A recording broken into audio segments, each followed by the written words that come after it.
बिस्मिल्लाहिर्रहमानिर्रहीम, अस्सलाम वालेकुम। हमारी सीरियल टाइम न्यूज़ जो प्रोग्राम व्यूज़ टाइम आवा यहाँ महताब अली नूर।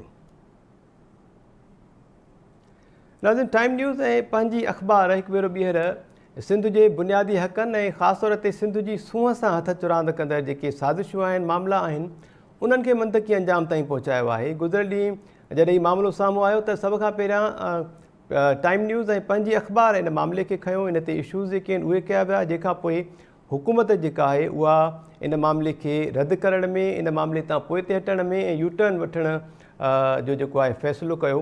कारूंझर जबल जी कटाई जे हवाले सां गुज़िरियल ॾींहुं जेको इश्तिहार जारी कयो वियो हो सिंध हुकूमत पारां, मादनियात एंड मिनरल्स खाते पारां, माइंस एंड मिनरल्स खाते पारां, उन इश्तिहार में कारूंझर जबल जी 17 साइट्स आहिनि जिन जी नीलामीअ जे हवाले सां दरख़्वास्तूं जेके आहिनि उहे घुराई वियूं हुयूं। 27 फ़रवरी ताईं उन्हनि दरख़्वास्तुनि ते को फ़ैसिलो थिए हा।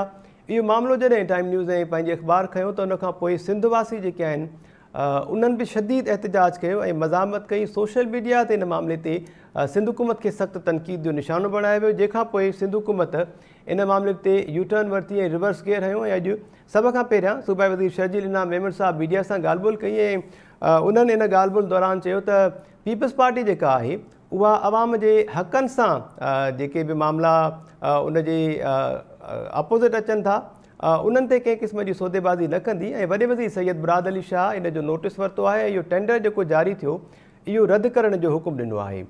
उनखां पोइ सूबाई वज़ीर मादनियात जा, माइंस एंड मिनरल्स जा शबीर बिजारानी साहब उन्हनि वरी सिंध असेंबलीअ जे अॼोके इजलास में पॉलिसी बयानु ॾिनो ऐं उहो उन्हनि जे पंहिंजे ई बयान जी कलाबाज़ी हुयो, यू टर्न हुयो। इन ते बि ॻाल्हि ॿोल कयूं था। शबीर बिजारानी साहब चयो त कारूंझर जबल जेको आहे उहो सिंध जी सूंहं आहे ऐं सिंध जी दिलि आहे। कारूंझर जबल जी नीलामी या कटाई जो असां तसवुर बि नथा करे सघूं ऐं असां इहो जेको टेंडर आहे या इश्तिहार आहे इहो रद्द करे छॾियो आहे ऐं वापसि वठण जो फ़ैसिलो कयो आहे।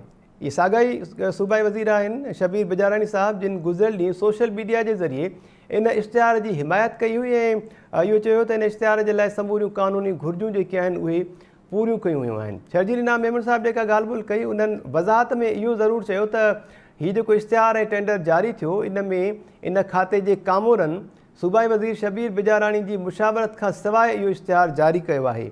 हेॾो सारो खातो आहे, हेॾी सारी सिंध गवर्नमेंट आहे, कैबिनेट आहे, फ़ौज आहे हिकिड़ी सलाहकारनि जी, ख़ासि मुआविननि जी, वज़ीरनि जी, कंहिंखे ख़बर ई नथी पवे ऐं कामोरा जेके आहिनि उहे एॾा बाअसर आहिनि जो एॾो वॾो फ़ैसिलो उहे पाण करे था वठनि। इहा बि हिकिड़ी अजीब ॻाल्हि आहे।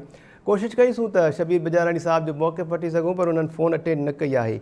हीउ मामिलो जेको आहे हाणे थोरे जो वापसि वरितो वियो आहे। नोटिफिकेशन इन जो बाक़ाइदा तौर ते जारी कयो वियो आहे इहो टेंडर रद्द करण जो, पर ज़रियनि वरी इहा बि दावा कई आहे त सिंध हुकूमत हिते माठ न कंदी ऐं कुझु ॾींहंनि जे अंदरि वरी हिकु नओं इश्तिहार जेको आहे कारूंझर जे इन ई मामले ते उहो आणण जो फ़ैसिलो बि कयो वियो आहे। उन ते कमु बि हले पियो ऐं हाणे इहो कयो वेंदो त इन इश्तिहार ते पहिरियां समूरियूं क़ानूनी घुरिजूं पूरियूं कयूं वेंदियूं। सिंध काबीना खां वॾे वज़ीर खां इन जी मंज़ूरी वरिती वेंदी ऐं उन खां पोइ वरी हिकु भेरो ॿीहर इहो इश्तिहार जारी कयो वेंदो। सिंध वासियुनि में इन मामले ते तमामु शदीद ॻणतीअ जी लहर छायल आहे। हिकु त इन मामले ते ॻाल्हि ॿोल कंदासीं। ॿियो मामिलो आहे सिंध में चौमासे जी 3-4 ॾींहंनि जी जेका बरसाति आहे उन हुकूमत जी मुकमल तौर ते पतवाउखी करे छॾी ऐं इहो चवण ते असां मजबूर थी था वञूं त गुज़िरियल साल जी आयल जेका ॿोॾ आहे, तबाही आहे, उन मां बि हुकूमत कुझु न सिखियो। थोरे जो फंड्स बि मिलिया, ऐलान बि थिया, दौरा बि थिया, उनजे बावजूदि बि वरी हिकु भेरो ॿीहर सिंध जा केतिरा ई शहर जेके आहिनि उहे ॿुॾी विया आहिनि ऐं शहरनि में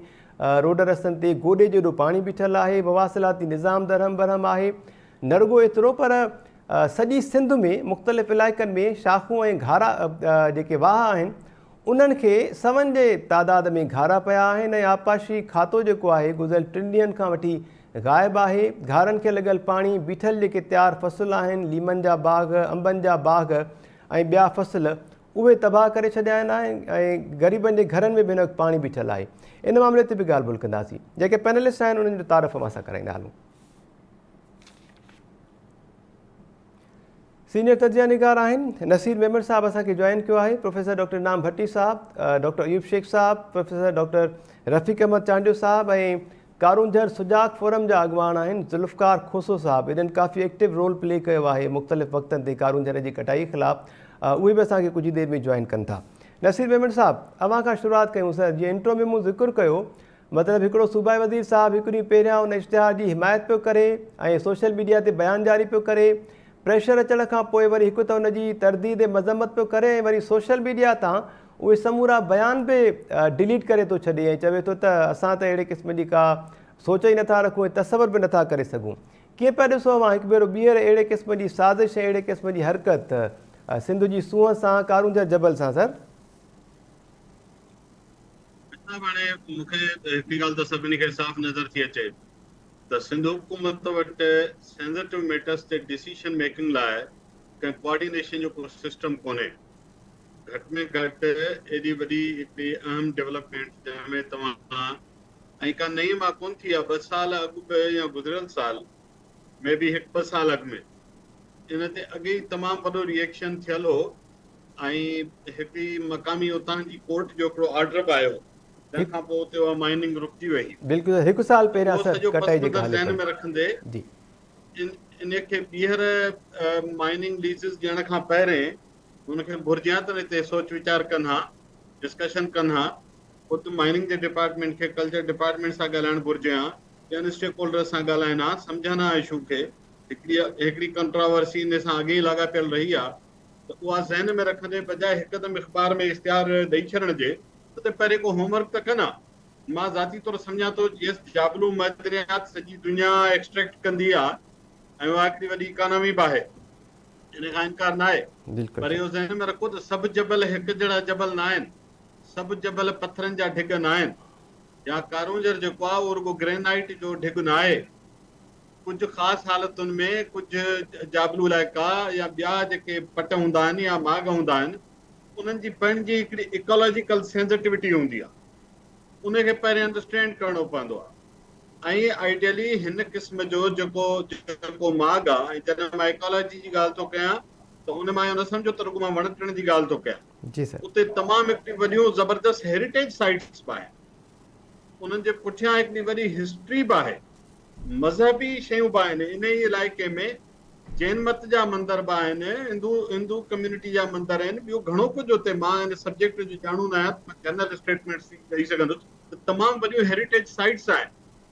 उन खां पोइ नेचुरल रिसोर्सिस जो उते ई तमामु घणो मेडिसिनल प्लांट्स इन जे हवाले सां हिकिड़ी यूनिक इकोलॉजी आहे हिन इलाइक़े जी। त आइडियली त थियणु छा घुरिजे त इन क़िस्म जे मागनि जी जीअं कारूंजर आहे उनजी पहिरें त हिकिड़ी तव्हां डिटेल्ड असेसमेंट करायो, हिकिड़ी पूरी इंटरनेशनल रिप्यूट जे कंहिं इदारनि खां। हितां वरी जेके कंपनियूं वेठियूं आहिनि असांखे ख़बर आहे त हाणे EIS कीअं कंदियूं आहिनि, उनजी मां नथो ॻाल्हि करणु चाहियां। त इंटरनेशनल रिप्यूट जे इदारनि खां जेके मौजूदु आहिनि, इनफैक्ट पाकिस्तान में बि मौजूदु आहे, उन्हनि तव्हां क्रेडिबल कंपनीज़ ऐं एक्सपर्ट्स खां उनजी पहिरें स्टडी करायो त उनजी ज़ोनिंग करियो, ख़बर पए त कहिड़ियूं ज़ोन्स इकोलॉजिकली सेंसिटिव आहिनि, कहिड़ियूं ज़ोन्स में हेरिटेज साइट्स आहिनि, ऐं छा के अहिड़ियूं ज़ोन्स आहिनि जिनमें इकोलॉजी ऐं हेरिटेज ऐं ॿिन्ही शयुनि जी सेंसिटिविटी एॾी हाई कोन्हे त पोइ तव्हां हुनखे आइडेंटिफाई कयो।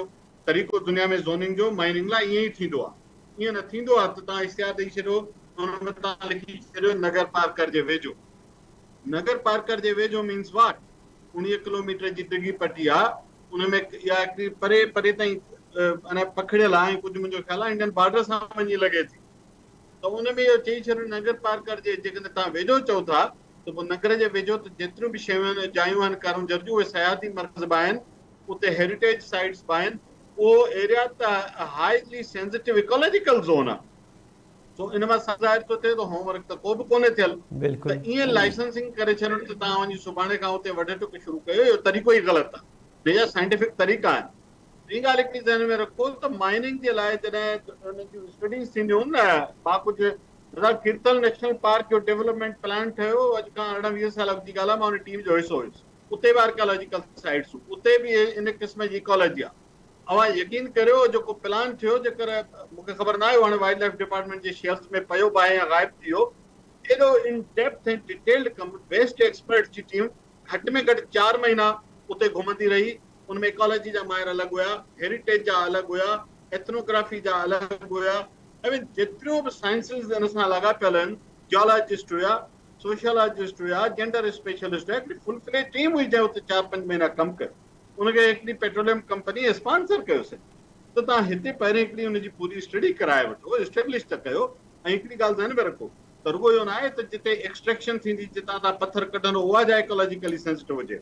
उहो पथर ज़ाहिर आहे हवाई जहाज़ त कोन्हनि न, समुंड बि कोन्हे, त तव्हां बाय रोड आणियो, त जंहिं रोड जे रस्ते ईंदो उन जे आसपास में कहिड़ी इकोलॉजी ऐं उते कहिड़ो ॿियो जेको हेरिटेज साइट्स आहिनि उन्हनि ते कहिड़ा असर पइजी सघनि था, इहे सभई शयूं स्टडीज़ जो पार्ट हुजो। थरकोल जी एक्सप्लोरेशन जे वक़्तु मूंखे यादि आहे ब्लॉक 2 में डिटेल्ड इकोलॉजिकल स्टडीज़, त इहे सभु तव्हांखे होमवर्क करिणो पवंदो। ईअं न आहे त तव्हां हिकदमि अख़बार में इश्तिहार ॾेई छॾियो ऐं सुभाणे खां ठेका ॾेई छॾियो, इहो अनसाइंटिफिक तरीक़ो आहे, गैर ज़िम्मेवाराणो तरीक़ो आहे। माज़ीअ जी कंट्रावर्सी थियल आहे, हिन मां हुकूमत खे सम्झणु घुरिजे। कारुंजर जी पंहिंजी जेका हिकिड़ी हिस्टोरिकल, आर्कियोलॉजिकल ऐं इकोलॉजिकल जेका सिग्निफिकेंस आहे उनजी प्रोटेक्शन सभ खां अहम आहे। बाक़ी सभु शयूं चंद करोड़ या अरब रुपया मिलंदा, इहा एॾी वॾी ॻाल्हि कान्हे। मां अञा बि आख़िरी ॻाल्हि उहो चवां, ऐं मां इहो ॾाढे कॉन्फिडेंस सां चवंदो, मूं वटि हथ में वर्किंग कान्हे, मां कॉन्फिडेंस सां चवंदो तव्हां नगर पार्क जो इको टूरिज़म प्लान ठाहियो, जेतिरो तव्हां हिन महीने में आमदनीअ जो एक्सपेक्ट तव्हां काथो लॻायो आहे, मां यकीन सां चवां थो जे प्रॉपरली सुठो डेवलप्ड उनजो प्लान हुजे, इन खां वधीक न त इन खां घटि बि कोन आमदनी ॾींदो। सुठी हिकिड़ी लोकेशन आहे जेको तव्हांखे मुख़्तलिफ़ तरीक़नि सां रेवेन्यू जनरेट करे सघे ऐं उनजी इकोलॉजी बि बचाए सघे। बिल्कुलु बहितरीनु तजवीज़ सर नसीर मेमन साहब। 17 इहे जेके साइट्स आहिनि इन्हनि जी नीलामी जे बजाए जेकॾहिं इनखे सयाहत जो मर्कज़ बणायो वञे त वाकई इन खां वधीक नाणो कमाए सघिजे थो, बहितरी अची सघे थी। Thank you so much sir. वापसि असां ईंदासूं। डॉक्टर अयूब शेख साहब, ॿुधो पिया sir? Professor doctor Inam Bhatti साहब, अयूब साहब आवाज़ अचे पियो सर? जी अयूब साहब, अव्हांजो छा ख़्यालु आहे? टाइम न्यूज़ पहिरियां पंहिंजो फ़र्ज़ु पूरो कयो, पंहिंजी अख़बार, उन खां पोइ सिंधवासी जेके आहिनि उहे बि रस्तनि ते निकिरी आया। तमामु शदीद रद्दअमल खां पोइ हीउ मामिलो जेको आहे उहो हाणे एंड ताईं पहुतो त आहे, पर अञा बि वरी इहो चए पियो त कुझु ॾींहंनि खां पोइ वरी को नओं इश्तिहार जारी कयो वेंदो क़ानूनी घुर्जियूं पूरियूं करण खां पोइ। हीउ जेको मौक़िफ़ साम्हूं आयो शहजील साहब जो त इहो खाते जे कामोरनि पारां वज़ीर जी मुशावरत खां सवाइ जारी कयो वियो, बिना जारी कयो वियो, इनखे मां कीअं पिया ॾिसो? अहिड़नि हाणे वज़ाहतुनि सां सिंधवासियुनि खे को राज़ी करे सघिजे थो या बेवकूफ़ बणाए सघिजे थो सर?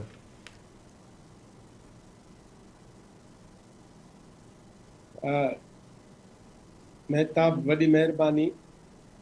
मिसाल जॾहिं वन यूनिट ठहियो हो जी, ऐं सिंध ऐं सिंधी लफ़्ज़ कुफर जे बराबरि लिखिया विया हुआ, त उहो वन यूनिट सिंध असेंबली जे 102 मां 98 मेंबरनि हा कई त ठाहियो।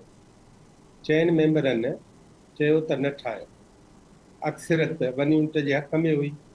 इदारो सिंध असेंबली ऐं जनाब अली मोहम्मद राशिदी पीर ऐं जनाब मोहम्मद अयूब खोड़ो साहब ऐं ॿिया समेत माण्हू अॼु जेके बि सिंध असेंबली में आहिनि उन्हनि जो या ॾाॾो या उन्हनि जो नानो को वन यूनिट जो हामी आहे, अॼु जेके बि आहिनि। जी, सो शर्जील इनाम मेमण चई सघंदो त सिंध असेंबली जंहिं वन यूनिट खे पास कयो हो ऐं वन यूनिट जे लाइ हा कई, उहो बि कंहिं वज़ीर जो ॾोह आहे या कामोर जो ॾोह आहे? हिकिड़ी ॻाल्हि। ॿी ॻाल्हि, इन ई सिंध असेंबली ॿिटो निज़ाम आंदो बल्दियाती, जंहिंमें ॿिनि बिरादरियुनि जे विच में तोड़ फोड़ कीअं वधाइजे, अफ़रा तफ़री कीअं वधाइजे, छा उहो बि वज़ीरनि जी सलाह खां सवाइ आयो या सिंध असेंबली आंदो? टी ॻाल्हि, जेकॾहिं सभ खां भली ॻाल्हि, नसीर साहब पहिरियों जुमिलो जेको हुनजो अॼु के टॉक जो आहे त सिंध गवर्नमेंट खे इंतिहाई नाज़ुक मामलनि ते जेकॾहिं पंहिंजो पाण में हिकिड़ी कम्युनिकेशन हुजे, हिक ॿिए ॻाल्हि ॿोल कनि, सलाह मसलत कनि, त बि शायदि अहिड़ा हाञा न थियनि। मां टी ॻाल्हि शर्जील इनाम मेमण साहब जे हक़ में उनजे ध्यान में आणणु थो चाहियां, उहा ही आहे त तव्हांखे ॾिठो निज़ाम वापसि वठणो पियो, माण्हू ॿाहिरि निकिता ऐं तव्हांजी उहा पॉलिसी ग़लति साबित। तव्हांखे ॿेटनि जे लाइ कढणो पियो नोटिफिकेशन, सिंधी माण्हू ॿेटनि जे उन जॻहुनि ते ॿेड़ियूं पाए वञी पहुता, औरतूं ऐं मर्द, ऐं तव्हांखे उहो नोटिफिकेशन वापसि वठणो पियो। ऐं तव्हां हिकिड़ो नओं इस्तिलाह, तव्हां माना शर्जील इनाम मेमण साहब न, ॿिटो जेको निज़ाम आंदो हुयो सर उहो बि शदीद एहतिजाज खां पोइ वापसि वरितो वियो हुयो, कमिश्नरेट निज़ाम अव्हांखे यादि हुजे त। हा, पर उहो पर उहो सिंध असेंबली जो न, जी इन करे पोइ सिंध असेंबली वरी तरमीमूं आंदियूं कानून ऐं क़ाइदनि में। बिल्कुलु तव्हां ॿेट जेके आहिनि उहे बि ॾिना, ऐं ॿेटनि ते जॾहिं एहतिजाज थियो ऐं उन एहतिजाज में सिंध हुकूमत चयो त असां खां ग़लती थी। सवाल हीअ आहे त जेकॾहिं मिनिस्टर साहब जी हिन में मर्ज़ी कान्हे ऐं कामूर पंहिंजे चवण ते कयो आहे त मिनिस्टर खे बिना देर वफ़ाक़ी हुकूमत जे उन नोटिफिकेशन ऐं उन ऑर्डर खे साम्हूं आणणु खपे। पेट्रोलियम मिनिस्ट्री सिंध गवर्नमेंट खे लिखियो आहे त असांखे कारूंजर जो जबल खपे थो, ऐं इन जबल जे लाइ असां इनखे ओपन ऑक्शन 5000 फी एकड़ जे बुनियाद ते वठणु चाहियूं था। इहो पेट्रोलियम मिनिस्ट्री जो छो नथा लेटर सॼी क़ौम खे ॿुधायो त वफ़ाक़ी हुकूमत असांखे चयो ऐं असां उन्हनि जो चयो मञी ऐं वरी ही नोटिफिकेशन कढियो। बिल्कुलु ठीकु हिन में मोहतरम ख़ालिद चाचड़ साहब जो या जनाब शबीर अहमद बिजाराणी साहब जो मसइलो थोड़ो ई आहे। ही सॼे पाकिस्तान जी नज़र आहे सिंध जे फुरलुट लाइ। इन करे उन फुरलुट जे ख़ात्मे लाइ सिंध हुकूमत कंहिंजो पासो थी वठे, सिंध जो पासो थी वठे, सिंधी माण्हुनि जो पासो थी वठे, सिंध जे माल मिल्कियत जो पासो थी वठे, हिकिड़ो पासो ई आहे। ॿियो, या त उन फुरलुट जो हिसो थिए, या त उन लुटमार जो हिसो थिए, या त सिंध जे उन्हनि खज़ाननि खे तीनवाल करे, ऐं जीअं फारसी वारे चयो ज़मीन फ़रोख्तनि चे अर्ज़ा फ़रोख्तनि, ज़मीन खपायो पर ॾाढी सस्ती खपायो। अवां सस्ती न खपायो। सिंधी माण्हू अवां सां गॾु आहिनि। सिंधी माण्हू गुज़िरियल 50 साल अवां खे ई चूंडींदा रहिया आहिनि। सिंधी माण्हू 50 सालनि खां अवां खे बेमहार हिकिड़ी अॻुवाणी ॾींदा आया आहिनि। सिंधी माण्हू अवां सां जेका बि ज़्यादती थी आहे उन ते अवां सां गॾु आहिनि। सिंधी माण्हू अवां जे घर में जेको नुक़सानु थियो आहे, अवां जी लीडरशिप जो जेको नुक़सानु थियो आहे, सरेआम सरेशाम जेके अवां जा माण्हू क़त्ल थिया आहिनि, सॼी सिंध सॼो मुल्क तव्हां सां गॾु बीठो आहे। हुन जो मतिलबु इहो थोरो ई आहे त तव्हां सां सॼो मुल्क गॾु बीठो हुजे त अवां फुरलुट में हिकिड़ा नवां नोटिफिकेशन कढो, एहतिजाज थिए त पोइ ॿिया नोटिफिकेशन कढो। ऐं हिन अॼोके नोटिफिकेशन खां पोइ तव्हांखे हिकिड़ी अॻकथी थो ॿुधायां छा थियण वारो आहे। उहो हीअ आहे त वफ़ाक़ी सरकार ईंदड़ हफ़्ते सोशल मीडिया ते तमामु वॾो एक्शन करण वारी आहे। हिननि खे ख़बर न आहे त इलेक्शन में वञण खां अवल ही जीअं ई माण्हुनि जा वात ऐं ज़ुबानूं बंदि कंदा, तीअं माण्हुनि खां परे थींदा वेंदा। इन करे वफ़ाक़ी हुकूमत हाणे सोशल मीडिया खे ऐं नवां नवां जेके कानून ऐं आर्ट आणे ऐं हू सम्झनि था त इन सां शायदि माण्हुनि जी ज़ुबान बंदि थी करे ऐं पंहिंजा कम कढी वेंदा। वफ़ाक़ी हुकूमत खे इहा ॻाल्हि ज़हन में रखणु खपे। ही वफ़ाक़ी हुकूमत जो मामिलो कोन्हे, ही सिंध हुकूमत जो मामिलो कोन्हे, ही सिंध जे तारीख़ जो, सिंध में मौजूदु मज़हबनि जो, सिंध में मौजूदु आर्कियोलॉजी जो, सिंध में मौजूदु माहौलियात जो, ऐं वॾी ॻाल्हि त ख़ुदा जे पारां जेका फितरत ऐं उन जी सूंहं आहे, हीअ उन सां हथु चरांदा।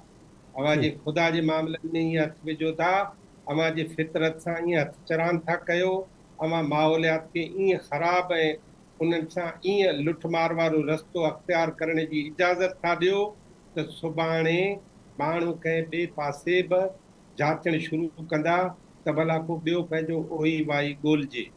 आख़िरी ॻाल्हि थो कयां, जी सिंधी माण्हुनि जो मलीर में गुज़िरियल 50 सालनि खां मुतालबो रहियो आहे मलीर जे माण्हुनि सां गॾु त उतां हिल सेंड बजरी ऐं उतां जा जबल टुकण ऐं उतां उहा वारी ऐं मिटी खणणु बंदि कयो। जी अवां ॾिठो 50 सालनि में छा थियो आहे। 50 सालनि में ही थियो आहे त लियारी नदी उहो ढूंढ जो घर थी वई आहे। मलीर नदी उहा ढूंढ जो घर थी वई आहे। जी मलीर जंहिंजूं भाॼियूं सॼो कराची खाईंदो हो, उहो हाणे ज़हर मिसिल थी वियो आहे। अवां आहिस्ते आहिस्ते पाणी जा जेके वहकर आहिनि उन्हनि खे डे बाय डे हेठि कंदा था वञो। हिल सेंड ऐं बजरियूं ऐं धिका ठाहे अवां जेको ज़ुल्म कयो आहे, अवां जो मतिलबु जी आहे अयूब जेके साहब बि जी। माण्हू 50 सालनि में आहिनि, उन में भले फ़ौजी हुकूमतूं हुजनि या गैर फ़ौजी हुकूमतूं हुजनि, उन्हनि मलीर जूं इहे ज़मीनूं ऐं उन्हनि जी हिलसेंड ऐं वारी ऐं पथर खणी आख़िर में असांखे इहा ख़बर पई त जेको पाणी 60 फुटनि ते मिलंदो हो, हाणे उहो 600 फुटनि ते बि हेठि नथो मिले। बिल्कुलु जर जर सुकी हेठि विया हलिया आहिनि, विया, ठीकु सर। जर हेठि हलिया विया, तर हेठि हलिया विया, भाॼियूं हली वयूं, मिठाण जी जाइ ते ज़हर अची वियो। इन करे सिंध सरकार खे आउं इंतिहाई अदब मंझां गुज़ारिश थो कयां त हिकिड़ी कमेटी ठाहे, उन कमेटी जो मक़सदु ही हुजे त तव्हां उन में मज़हबी मामलनि वारी, तव्हां उन में एजुकेशन वारी, तव्हां उन में इन्वायरमेंट, तव्हां उन में कल्चर, जी इन्हनि चइनी वज़ीरनि, चइनी सेक्रेटरियुनि खे रखी ऐं पोइ जेको बि सिंध जे कंहिं बि स्कीम जे बारे में अव्हांखे फ़ैसिलो करिणो आहे, अव्हां तमामु सहूलियत सां करे बि वेंदव ऐं बहितर बि ईंदो। पोइ मां शबीर बिजाराणी ईअं कोन चवंदो त ही ख़ालिद चाचड़ कयो, ठीकु ख़ालिद सर, चाचड़ ईअं कोन चवंदो त मूंखे मथां हुकुम आहे। ठीकु आहे डॉक्टर अयूब शेख साहब। कारूंजर जे मामले ते ॻाल्हि ॿोलियो सिलसिलो अॻिते वधायूं था। प्रोफेसर डॉक्टर इनाम भट्टी साहब बि असां सां गॾु आहिनि। प्रोफेसर डॉक्टर रफ़ीक अहमद चांडियो साहब बि असांखे जॉइन करे चुका आहिनि। सर वेलकम चओ पिया अव्हांखे। इनाम साहब, अव्हांजो छा ख़्यालु आहे सर, हेॾो कुझु थी वियो ऐं हुकूमत खे ॿिए ॾींहं ते थी ख़बर पवे ऐं वरी हणनि था कामरनि जे मथां, कॾहिं चवंदा आहिनि क्लैरिकल मिस्टेक आहे, कॾहिं चवंदा आहिनि ग़लतीअ सां इहो लेटर नोटिफिकेशन जारी थी वियो, हाणे वरी चवनि था त कामरनि पारां इहो सभु कुझु कयो वियो आहे, वज़ीर साहब खे ख़बर ई कोन हुई। वज़ीर जी जुरत ऐं हिमत ॾिसो, जेकॾहिं उन खां अॻु में को उनजो कामोरो अहिड़ो कमु करे वठे ऐं उन खां पोइ हू चए त मूंखे ख़बर न पई आहे, मुमकिन आहे। ऐं सो बि जेकॾहिं कामोरो हिन हुकूमत में हिन दौर में सभिनी खे ख़बर आहे त उन्हनि जी केतिरी दस्तरस या गिरफ़्त थिए थी। अञा हा ईअं चइजे आहे को अहिड़ो दौर जंहिंमें वाकई ऑफिशियल जेके आहिनि ऑफिसर ऐं उहे पंहिंजे उन मनमानी ते को कंहिंखे ज़ोरी ऑर्डर्स जारी कराए उन्हनि ते अमल कराईंदा हुजनि, अहिड़ो त घटि में घटि हिन दौर में त कोन्हे।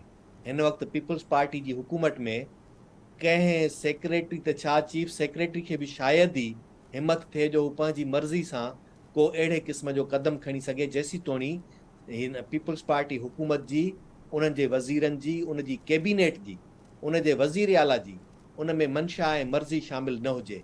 ऐं यकीन सां चवां थो त ही सभु शयूं उन हिकिड़े तसलसल जो हिसो आहिनि जंहिंमें सिंध हुकूमत पंहिंजा अख़्तियारात एग्ज़ीक्यूटिव पावर वफ़ाक़ी हुकूमत खे सरेंडर करे ॾिना ऐं उन में पोइ इहा शइ जेका आहे उन्हनि जे अख़्तियार में हाणे थी वई त हू तव्हांखे कंहिं बि क़िस्म जो को लेटर जारी करे सघनि था, हाणे तव्हांखे हीउ करिणो आहे।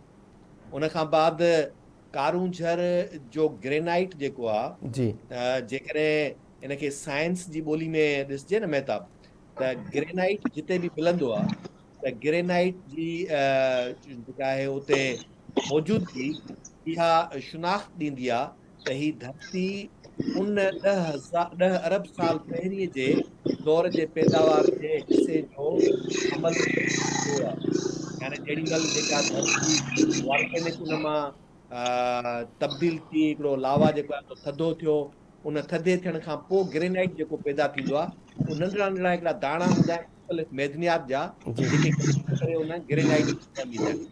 ऐं ही जेको कारूंझर जो ग्रेनाइट आहे, उहो कारूंझर जो ग्रेनाइट उन प्लूटो जेको पीरियड आहे जंहिंमें इहे रॉक्स जेके आहिनि जनम वरितियूं, उनजो हिसो आहे। ऐं सिंध में अहिड़ियूं रॉक्स जूं जेके हिस्टोरिकल खणी चइजे या धरती जी जेका तारीख़ चइजे, उन में ॿ इलाइक़ा अचनि था। हिकिड़ो आहे इहो कारूंझर वारो जबल ऐं ॿियो आहे रनीकोट वारो जबल। उन्हनि पिक्चर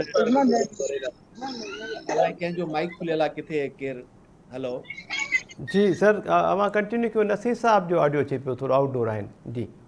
त उन में पंहिंजो MH पंवर साहब जेको आहे सो उनजो बि ज़िक्र कयो आहे। हाणे इन खां अॻिते वधूं था त बुनियादी सुवाल इहो आहे त जॾहिं एॾो वॾो हिस्टोरिकल विरसो किथे मौजूदु हूंदो आहे, पहिरीं त उन मुल्क जा माण्हू, उन मुल्क जूं हुकूमतूं, उन मुल्क जी सरकार उन ते तहक़ीक़ कराईंदी आहे त असांजो विरसो, असांजी धरती जी तारीख़, असांजो हिते जो सॼो जेको इहो आहे उन जी तहक़ीक़ थिए थी, केतिरो पुराणो आहे, केतिरो क़दीम आहे, पोइ उते कहिड़ी शइ पहिरीं जनम वरितो, पोइ तव्हां कहिड़ो जीव जनम वरितो, यानी ही एमोबिक जो जेको पहिरियों पीरियड आहे उन खां पोइ जो इमीडिएट जेको आहे दौरु हूंदो आहे। त ही सभु जेके शयूं थियनि थियूं उहे सिर्फ़ु हिकिड़ी सोच सां थियनि थियूं त सिर्फ़ु पैसो खपे, ऐं उहो पैसो कंहिंखे खपे ख़बर न आहे, उन खाते जे सरकारी अमलदार खे खपे, उन खाते जे वज़ीर खे खपे, या माॻे ई पूरी पीपुल्स पार्टी जी हुकूमत खे खपे, ख़ुदि वज़ीर आला खे खपे, या ठेकेदारी कंहिंखे ॾियणी आहे उनखे खपे, त हुननि खे सिर्फ़ु कारूंझर जो पथर नज़र अचे थो, उनजे जी। पुठियां उनजो पस मंज़र उनजूं उहे शयूं बि नज़र नथियूं अचनि। ॿी शइ जेका आहे उहा इहा आहे त दुनिया सॼी में केतिरा ई अहिड़ा इलाइक़ा आहिनि जेके माइन सां मिनरल रिज़र्व सां भरपूर हूंदा आहिनि, पर उहे कंहिं न कंहिं सबब जे करे जेॾी महिल कल्चर हेरिटेज ऐं कंहिं विरसे जो सबबु बणिजी वेंदा आहिनि त यूनेस्को उन्हनि खे पाबंद करार कंदी आहे त उते का बि माइनिंग नथी करे सघिजे। चिली जे अंदरि केतिरियूं अहिड़ियूं साइट्स आहिनि, जापान जे अंदरि अहिड़ियूं केतिरियूं साइट्स आहिनि जिन खे उते जे माण्हुनि पंहिंजे उन क़दीम विरसे जे करे महफ़ूज़ करायो आहे। त हींअर ही बि जेको आहे कारूंझर जो जेको जबल आहे जी उनजो ख़ूबसूरत ग्रेनाइट पथर यकीनी तौर ते तव्हांजे जॻहियुनि ऐं इमारतुनि में ख़ूबसूरती पैदा करण जे लाइ तमामु वॾो वखर थी सघे थो, उन मां पैसा कमाइजी सघनि था, पर उन खां वधीक ख़ूबसूरती उनजी उते कारूंझर में कोन्हे। उते उनजी वधीक ख़ूबसूरती छा तबाह कोन थींदी।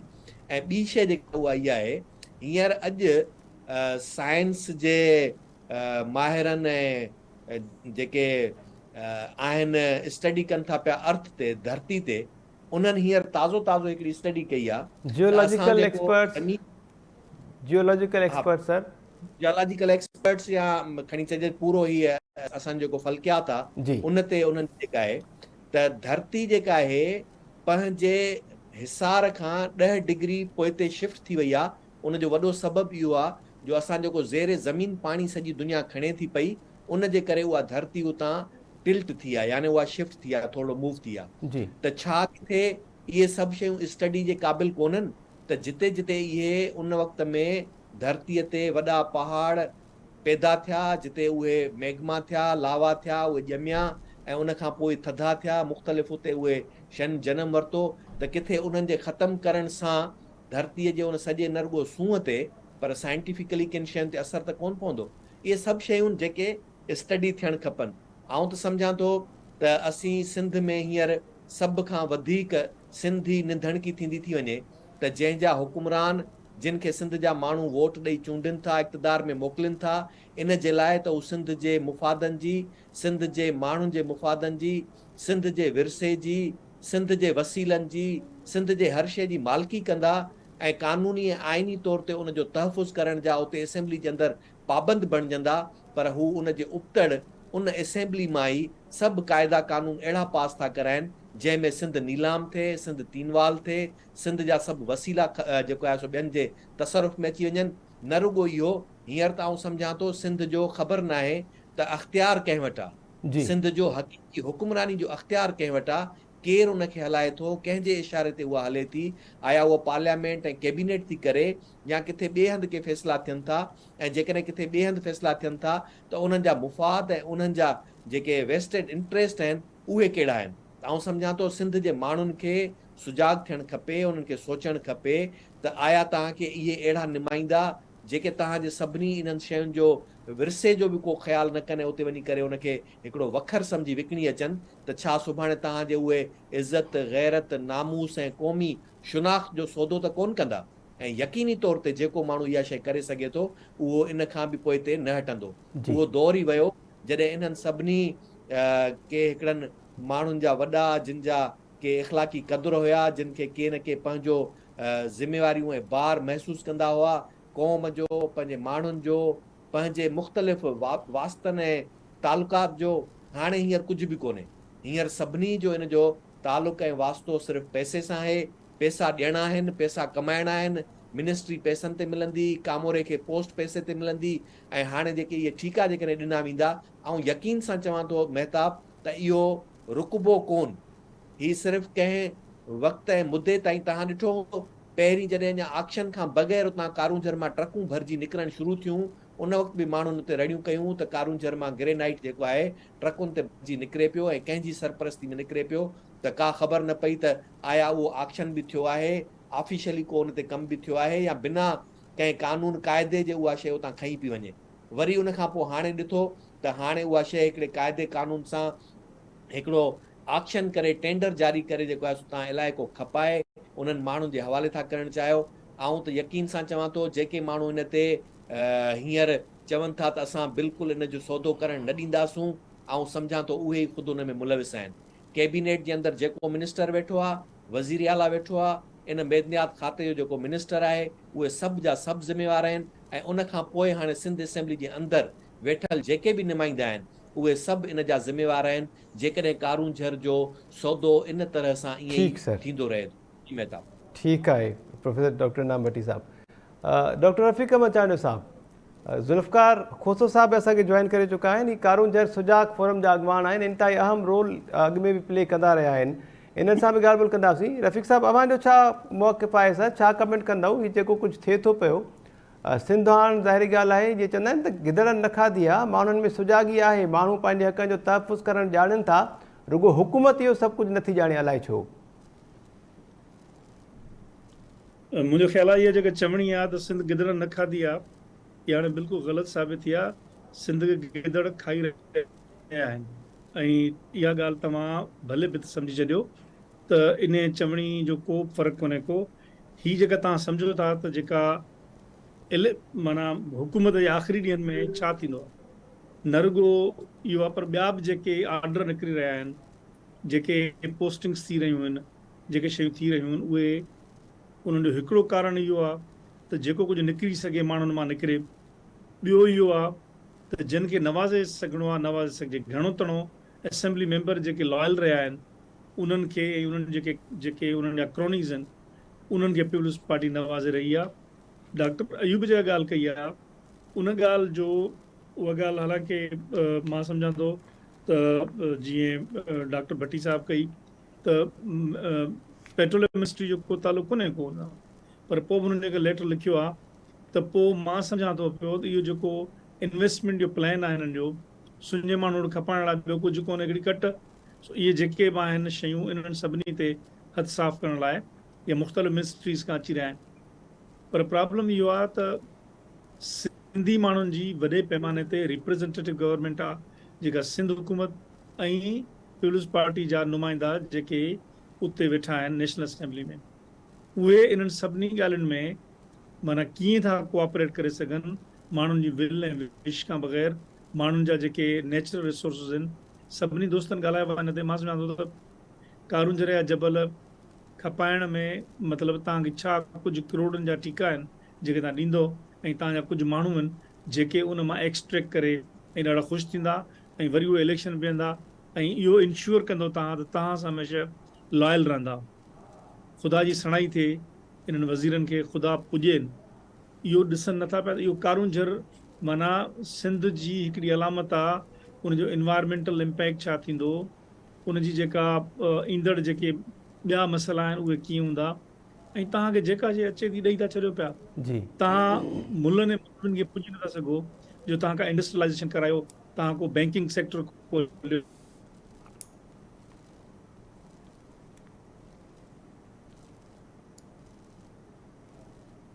जी रफ़ीक साहब, डॉक्टर साहब ॿुधो पिया मां? ठीकु आहे डॉक्टर साहब, वापसि अवां ईंदासीं, शायदि राब्तो अवां सां कटिजी वियो आहे। ज़ुल्फ़कार खोसो साहब, वेलकम चओ पिया अवां खे शो में। गुज़र सफ़र ॻोठ में उते कीअं हुन इलाइक़ो कारून झर जबरन खां इमेज। ठीकु आहे डॉक्टर रफ़ीक मचाणी साहब। ज़ुल्फ़कार खोसो साहब, वेलकम चओ पिया अवां खे शो में। आवाज़ अचे पियो अवां ताईं? जी जी महिरबानी अदा। ही जेको मामिलो साम्हूं आयो, ज़ाहिरी ॻाल्हि आहे अवां जी कोशिशुनि सां, टाइम न्यूज़ जी कोशिशुनि सां फ़िलहाल त दॿिजी वियो, नोटिफिकेशन वापसि बि थी वियो, पर 17 साइट्स जंहिंजे हवाले सां मुख़्तलिफ़ वज़ाहतूं पाइजनि त कारून झर जबल जे आसपास वारा इलाइक़ा आहिनि, कारून झर जबल खे को बि नुक़सानु न पहुचंदो, उनजी सूंहं बरक़रार रहंदी। इहे 17 साइट्स कहिड़ियूं आहिनि? अवां उन इलाइक़े में रहो था पिया, कारून झर ते वॾो कमु थियल आहे अवांजो, सुजाग जेको फोरम आहे उन जा अॻुवान आहियो। महिरबानी महताब, टाइम न्यूज़ ऐं पंहिंजी अख़बार हमेशह कारून झर वासियुनि जो सार लधी आहे ऐं उनजो आवाज़ बणिजी आहे। जेको अवां सवाल कयो त कारून झर जा कहिड़ा कहिड़ा इलाइक़ा आहिनि जेके टेंडर जारी थियो उनमें अचनि था, हुननि में 4 जेके इलाइक़ा आहिनि उहो ज़ाहिरी तौर ते लिखिया विया आहिनि, जंहिंमें खीपोड़ा ऐं मऊ ऐं राणपुर ऐं डूंगरी। हाणे जेको महमूद शाह बेगड़े वारी जी ठारायल जेका मस्जिद आहे बोडेसर मस्जिद, उहो जेको खीपोड़ा ऐं मऊ जंहिंमें 628 एकड़ ज़मीन ॾेखारी आहे, उहो बिल्कुलु हुनजे किलोमीटर जे मुफ़ासिले ते आहे ऐं उहो मेन कारुंजर जे अंदरि आहे। ऐं उनखां अलावा जेको राणपुर ऐं डूंगरी जेको जबल आहे, उहो पंहिंजे 1-1.5 किलोमीटर जे मुफ़ासिले ते आहे। असां हिन कारुंजर जो जेको 27-28 किलोमीटर जो जेको इलाइक़ो आहे, उहो मुकमल तौर ते कारुंजर आहे। हीअ अलाए छो कारुंजर खे मुख़्तलिफ़ हिसनि में विराइनि पिया।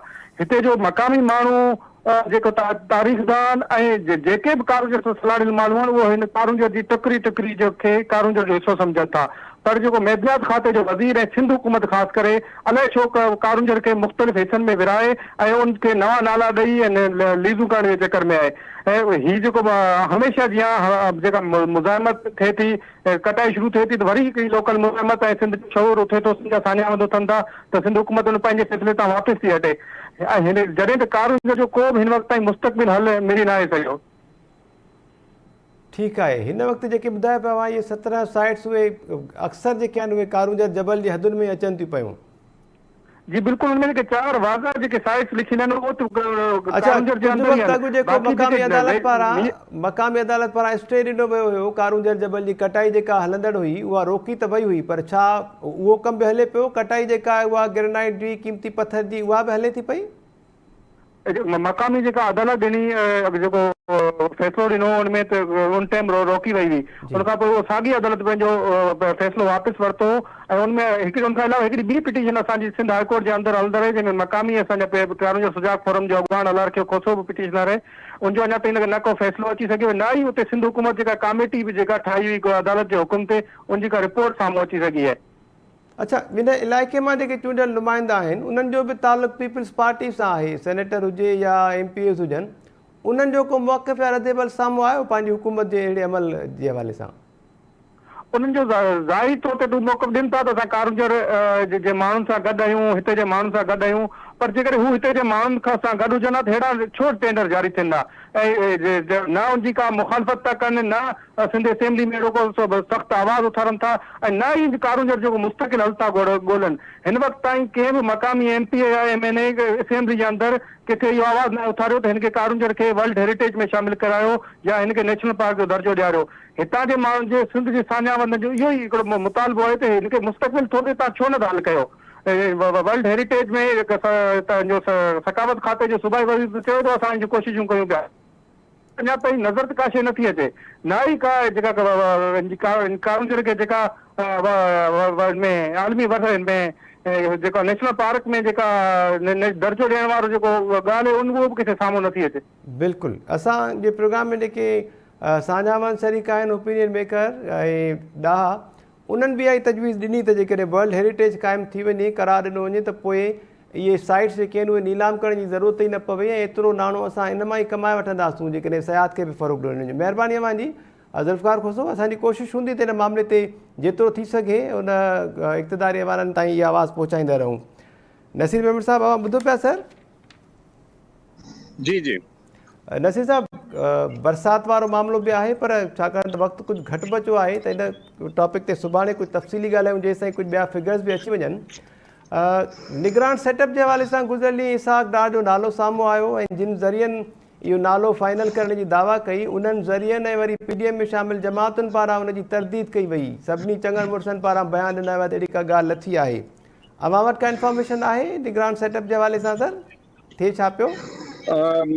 मूं वटि का एक्सक्लूसिव इंफॉर्मेशन त कान्हे, पर जेका मीडिया मेन स्ट्रीम मीडिया खे फॉलो कयूं पिया, रुगो हिकिड़ी शइ मां हिन सां कनेक्ट करे सघां थो त हफ़्तो खनि या 5-6 ॾींहं अॻु में जेको दुबई में प्रीवियस मुलाक़ात थी हुई ज़रदारी साहब, शरीफ़ ऐं सभिनी जी, हिन खां अॻु में वारी, उन में इहो प्रिंसिपली एग्री थियो हो त जेको बि माण्हू आणिबो उहो सियासी हुजे, टेक्नोक्रेट या ब्यूरोक्रेट न आणींदासीं। हाणे हिन जे पुठियां इलाही लॉजिक बि आहे। उहे चाहिनि था त उहो माण्हू हुजे जेको ईअं न त अॻियां वञी अपॉर्चुनिस्ट थी वेहे ऐं पोइ इनखे डिघो करे छॾे सॼे प्रोसेस खे। सो नवाज़ शरीफ़ खे ज़ाहिर मोस्ट ट्रस्टेड माण्हू आहे हुनजी पंहिंजी फैमिलीअ में ऐं हुकूमत में, पर इहा ॻाल्हि ध्यान में रखो त पीपल्स पार्टी कुझु बि हुजे, नवाज़ शरीफ़ जे मोस्ट ट्रस्टेड माण्हू त ज़रूरी न आहे त ट्रस्ट करण लाइ तयारु हुजे। सो लॻे ईअं थो त कंहिं अहिड़े माण्हू ते वञी अंडरस्टैंडिंग थींदी जेको ॿिन्ही मां कंहिं हिकिड़े जी बज़ाहिर डायरेक्ट धुर न हुजे, पर ॿिन्ही लाइ एक्सेप्टेबल हुजे। ऐं इहो ई तरीक़ो आहे कि हिकिड़ी पार्टीअ जो मोस्ट ट्रस्टेड माण्हू आयो त ॿी धुर हमेशह उनखे शक जी निगाह सां ॾिसंदी। तंहिं करे अहिड़ो माण्हू आणनि जेको रेप्यूटेड बि हुजे, ॿिन्ही लाइ एक्सेप्टेबल हुजे। नसीर साहब, ॿिनि धुरियुनि जो ज़िक्र कोई पिया, टीं ऐं अहम मोस्ट पावरफुल धुर खे अवां साइड पिया कयो सर, उनजी बि त रज़ामंदी ज़रूरी हूंदी न? रज़ामंदी जे हद ताईं ठीकु आहे, पर उनजो जेको ओवरऑल पावर स्ट्रक्चर में शेयर आहे उहो जीअं त ज़ाहिर आहे साइज़ जे हिसाब सां तय थींदो आहे न। जी तंहिं करे मां नथो सम्झां त वज़ीर आज़म जे लाइ हू को पंहिंजो उम्मीदवार सोचींदी हुजे टीं धुर। अलबत्ता इहा ॻाल्हि ठीकु आहे त उनखे कॉन्फिडेंस में ज़रूरु वठिणो पवंदो, पर जॾहिं ही ॿ वॾियूं पार्टियूं कंहिं माण्हू ते एग्री थी वियूं त पोइ टीं धुर खे गॾु ई राज़ी करे वठंदियूं। असुल वॾो मसइलो हिननि ॿिनि वॾियुनि पार्टियुनि जो आहे, इन्हनि जी अंडरस्टैंडिंग ऐं इन जो कंसेंसस थियणु ज़रूरी आहे। टीं धुर खे हू अॻु में हुननि शिकायत कई जॾहिं प्रोसेस में आउट वाक़ई न करणु घुरिजे। हिन तां गॾिजी हिकिड़ो पूरो प्रोसेस कयो आहे इमरान ख़ान जे हुकूमत जे ख़िलाफ़ ऐं हुकूमत हलाई आहे, तव्हां हुनखे टोटली आउट नथा करे सघो, त उनखे कॉन्फिडेंस में ज़रूरु वठंदा, पर पहिरें हिननि ॿिनि धुरियुनि जो कंसेंसस ज़रूरी आहे। ठीकु है, thank you so much sir Naseer Memar साहब। डॉक्टर अयूब शेख साहब, अवां खां बि इन ई मामले ते थोरो जेकॾहिं पुछिजे त अवां वटि छा इंफॉर्मेशन आहे, अवां जो नालो शामिल आहे सिंध जा जेको निगरान वज़ीर फाइनल थियण वञनि पिया? काफ़ी गहरा राब्ता आहिनि अवां जा बि सिंध हुकूमत सां, पीपल्स पार्टी सां सर? मुंहिंजा नाला ॿुधो भला जेके मां ॿुधाया। जी, चीफ मिनिस्टर, निगरान चीफ मिनिस्टर जे लाइ सैयद मुमताज़ अली शाह जो नालो लॻभॻि फाइनल थी वियो। इहो कुझु ॾींहं पहिरियां मां ज़िक्र कयो सर, इहा जिसारत मां कई, रफ़ीक साहब त गुज़ारतूं पिया ॿुधाइनि, पर माण्हुनि खे हरूभर असांजे लाइ था ॿुधायो, कम ई तव्हांजो आहे इहो। रफ़ीक साहब गुज़ारतूं पिया ॿुधाइनि त मां चयो त रफ़ीक साहब मां थोरो वाज़े कयां भला। महताब आहे नाम। मूं जेका इंफॉर्मेशन आहे मां उहा शेयर कई, रफ़ीक साहब इंफॉर्मेशन शेयर न पिया कई। इंफॉर्मेशन खे इंडोर्स कयो जी, हिकिड़ो नालो इहो अथव। ठीकु सर। न थियो त ॿियो ठंडे मोहम्मद खान जो सैयद थींदो। मतिलबु आहे सिंध सैयदनि जी सर, उन्हनि जे हवाले आहे? न न, सिंध शेखनि जी आहे। कुझु शाह ॾिनी, कुझु शेख ॾिनी, बटी जो नालो मतलब शीन वारनि जी आहे न। शीन वारनि जी आहे, शीन वारनि जी आहे। वेल सेड सर। जी, आहे अदी महताब राशिदी एजुकेशन जे वज़ीर लाइ सीरस हिकिड़ो नालो अची वियो आहे। ठीकु सर। मदद अली सिंधी साहब कल्चर जे लाइ सीरस नालो अची वियो आहे। ठीकु सर। ठीकु आहे। आर्कियोलॉजी जे लाइ उमरकोट जो हिकिड़ो शाइर आहे, उन जो नालो अची वियो आहे। ठीकु सर। सही आहे जी। तो जीअं जीअं नाला ईंदा तीअं पंहिंजी अख़बार ऐं टाइम टीवी ताईं पहुचंदा वेंदा तव्हांजे हालांकि रखाया तव्हां ई हूंदा, पर चवरान असांजे वातो था। इनाम भट्टी साहब असां सां इहो आहे। इनाम साहब खे पुछूं था सर। ठीकु आहे doctor Ayub Shaikh Sahab, thank you so much sir, वॾी महिरबानी। प्रोफेसर डॉक्टर इनाम भट्टी साहब, जीअं अयूब शेख साहब खे मां चयो त अवां जा राब्ता घणा आहिनि पीपल्स पार्टी सां ऐं इन्हनि इक़्तिदारी माण्हुनि सां, त इन करे उन्हनि खां इहो पुछो। अवां जे हथनि में बि इन्हनि जी कॉम्परसन जी वरी नब्ज़ कुझु घणी हूंदी आहे, अवां वरी उन्हनि सां गहरा आहियो। सैयद ज़ैन शाह ऐं ॿिया अॻवान जेके GDA जा मौलाना फज़लुर रहमान सां मुलाक़ात करणु विया हुआ, उन में छा तइ थियो हुयो सर? को पीपल्स पार्टी जो मुतबादिल अचे पियो, को सेटअप अहिड़ो ठहे पियो, या ईंदड़ चूंडुनि जे लाइ के ॻाल्हियूं थियूं? हाणे महताब इहो त सफ़ा जेको आहे सीक्रेट आउट करणा पवंदा न। सो इहे सिर्फ़ु मुलाक़ातूं ईंदड़ वक़्त जे चूंडुनि जे लाइ ऐं निगरान सेटअप में कुझु इंफॉर्मेशन शेयर थी आहे उन जे लाइ, पर डॉक्टर अयूब वांगुरु आऊं फ़िलहाल नाला ईअं हथनी तौर ते नथो खणी सघां। इम्कानात इहे आहिनि त केॾी महिल बि मौसमियात जी तब्दीली जे करे कुझु बि तब्दील थी सघे थो। पाकिस्तान में मौसमियात खाते जी का बि अॻकथी जेका आहे उहा साबित कॾहिं उबती थींदी आहे, कॾहिं सही थींदी आहे। तारीख़ इहा रही आहे त वरी जेको नालो सफ़ा final top of the list हूंदो आहे उहो वरी ओचितो एन टाइम ते हेठि थी वेंदो आहे, पोइ वरी कवरिंग कैंडिडेट अची वेंदो आहे मथे। जी, ॿी ख़बर हाणे जी ताज़ी इहा आहे त इलेक्शन कमीशन ऑफ पाकिस्तान सुभाणे इमरान ख़ान खे गिरफ़्तार करण जो ऑर्डर जारी कयो आहे। सो इहा हिकिड़ी तव्हांखे जेको आहे इन खां बि ताज़ी ख़बर बदीन मां आई अथव, उहा तव्हांखे सुभाणे परीहं मिली वेंदी। बदीन मां हिकिड़ी तमामु वॾे अजब वारी ख़बर फ़ैसिलो थी वियो आहे। बस ये ख़बरूं सुभाणे वरी शेयर कंदा कुझु सर ज़रूरु। हा छा रफ़ीक साहब ख़बर बैंक में जमा कराईंदा छा? इसाक डार वारे मामले ते पीपल्स पार्टी ऐं नून लीग जेका आहे मुकमिल तरह ते इख़्तिलाफ़नि में हली वई आहे। नालो इहो तय त थियो यकीनी तौर ते त सियासी माण्हू हूंदो जी ऐं नून लीग उन जो फ़ाइदो वठंदे सियासी ऐं उन सां गॾोगॾु मुआशी उन्हनि खे नालो हुननि डिक्लेयर करे विधो, पर पीपल्स पार्टी उन खे क़बूल करण लाइ तयारु न आहे। तंहिंजे करे इहे इख़्तिलाफ़ जेॾीमहिल वधंदा त मौसमियाती तब्दीली कुझु बि जेको आहे सो नओं रेडार तां नालो खणी तव्हांखे वरी ॾेई सघे थी। जी ठीकु आहे। प्रोफेसर डॉक्टर रफ़ीक अहमद चांडियो साहब, अवां जो छा ख़्यालु आहे सर? अॼु कुझु कयो था, सीक्रेट्स ओपन अनफोल्ड कंदव शयूं, या अॼु बि कुझु ईअं ई? ॻाल्हि इहा आहे त इहे जेके नाला आहिनि न, चांडिया साहब हिकिड़ो मूंखे इहे गुस्ताखी माफ़ कजो, इहो बि जी, त जी, थी माफ़ सघे थो न त कंहिं यूनिवर्सिटी जो वीसी असां चीफ मिनिस्टर कयूं, उते बि कुझु कोन कंदा, हिते बि कुझु न कंदा। तव्हां महिरबानी कयो, इन्हनि यूनिवर्सिटियूं हलायूं आहिनि, हाणे वरी मुल्क हलाईंदा। महिरबानी करे ॾेई वठो। न न, पर डॉक्टर रफ़ीक महिरबानी करे हिकिड़े खे ॾियनि त असांजी जान त छुटे भला हिकिड़ो दफ़ो। उहो ई डॉक्टर साहब चयो न त न हुते कुझु कयो अथऊं न हिते कुझु कंदा निगरान सेटअप में। यूनिवर्सिटियुनि में को अहिड़ो ॿुधायो, हिकिड़ो वीचारो सिद्दीकी साहब गुज़ारे वियो, हाणे उहो आहे कोन, ॿिया ॿुधायो। ॿियनि सभिनी जी यूनिवर्सिटियूं हलायूं आहिनि, सिंध जूं उन्हनि जो अशर ॾिसो, पोइ वरी अहिड़ी सिंध खपे अञा। भला ज़रूरी न आहे न वाइस चांसलर सर, ज़रूरी न आहे वाइस चांसलर, प्रोफेसर डॉक्टर्स जेके आहिनि PhD होल्डर्स उहे बि अची सघनि था।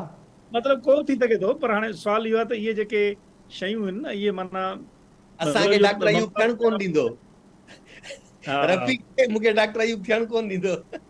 न डॉक्टर साहब पाण को खातो वठी वठे त पोइ त ज़रमाना असांखे खणंदो ज़रूरु पाण सां गॾु। असां डॉक्टर जे लाइ राज़ी आहियूं, पर असांजो जेकॾहिं किथे जो डॉक्टर चवंदो न इहे न। ठीकु आहे, रफ़ीक साहब प्लीज़ कंटिन्यू सर। राज़ी आहियो, ॿिया बि त राज़ी थियनि न। पर मां सम्झां थो जेका डार वारी ॻाल्हि आहे, जी इहा ॻाल्हि जेकॾहिं थींदी त इन जा तमामु घणा वॾा सियासी रिपरक्शन्स थींदा, ऐं उन्हनि खे वरी नवाज़ लीग या PDM गवर्नमेंट जेका आहे न, उहा कंदे कंदे अॻियां वरी ॿियनि मसइलनि में शिकार थी वेंदी। ऐं ॿियो हूअं ई तव्हां चवंदा रहिया आहियो त बाबा असांजी जेका परफॉर्मेंस आहे उनखे था छॾियूं। जेकॾहिं डार थिए थो त इन जो मतिलबु सिधो सो इहो आहे, नेक्स्ट इलेक्शन आहे उन ते PDM पंहिंजी हिसेदारी करे चुकी आहे, ऐं PDM जूं जेके बि जमायतूं आहिनि उहे पंहिंजा हिसाब तय करे चुका आहिनि। ऐं पोइ मां सम्झां थो इहा इलेक्शन जेका आहे, जेकी फ्रॉड इलेक्शन थींदी, इमरान ख़ान वारी इलेक्शन JD इलेक्शन थींदी, ऐं वरी RTS विहारींदा या अहिड़ो कोई ॿियो सिस्टम कंदा।